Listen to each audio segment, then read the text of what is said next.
संयुक्त मोर्चा का देशव्यापी हड़ताल का असर पूरे राज्य में देखने को मिला।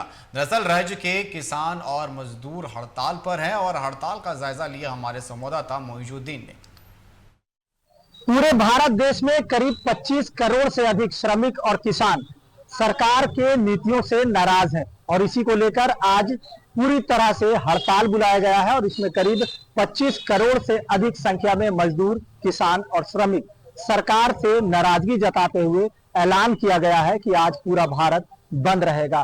ट्रेड यूनियन के बैनर तले आयोजित इस हड़ताल के ऐलान को लेकर के लोग यहाँ मौजूद हैं, इनसे बात करेंगे कि आज पूरे देश भर में किसानों ने, मजदूरों ने हड़ताल बुलाया है। क्या है ये 17 सूत्री मांग और क्यों बुलाया गया है बंद?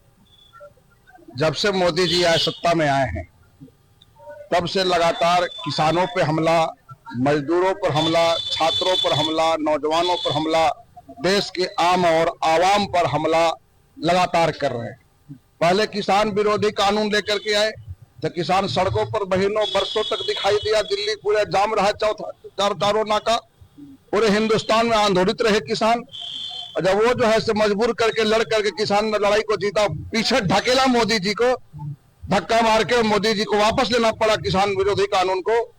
तो मजदूर विरोधी कानून लेकर 40 श्रम संहिता जो मजदूरों के हक और अधिकार के लिए लड़ने के जो राइट्स था उसके अंदर, वो सब को तोड़ मरोड़ करके खत्म कर दिए और 4 कोड में बदल दिए। और 4 कोड में बदलने का नतीजा यह हुआ कि अब मजदूरों के आंदोलन के अधिकार, लड़ने के अधिकार, सारा कुछ को छीन लिया गया। ये जो 4 कानून का जो विरोध हो रहा है, 4 कोड का विरोध हो रहा है, क्या है ये?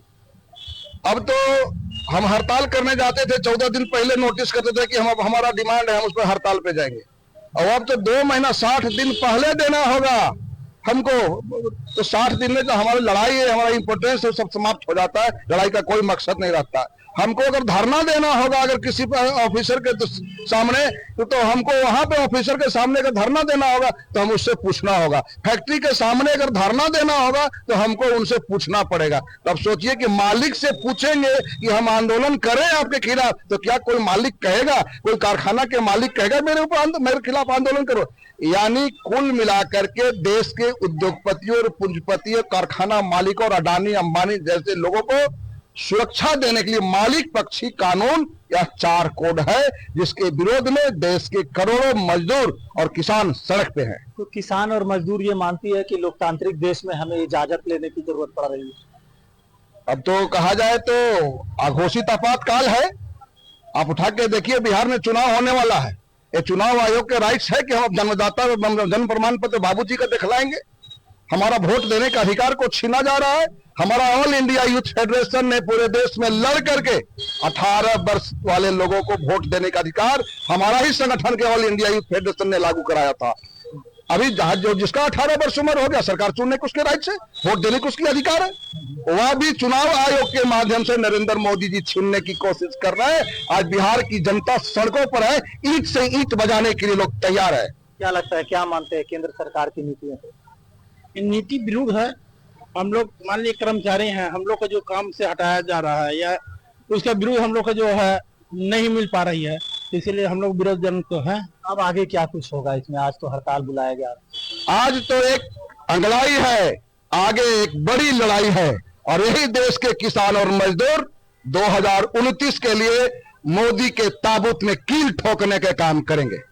तो चलिए, पूरे देश भर के मजदूर, किसान केंद्र सरकार की नीतियों से नाराज है और इसी को लेकर आज पूरे भारत में बंद का आह्वान किया गया था। साथ साथ पूरी तरह से मजदूर और किसान सड़क पर आंदोलन करते नजर आए और साफ तौर पर आज भी चेतावनी दी जा रही है कि ये सिर्फ एक अंगड़ाई है। अगर केंद्र सरकार की नीतियां इसी तरह से काम करती रही तो आगे एक बड़ी लड़ाई को हम बांधे होंगे।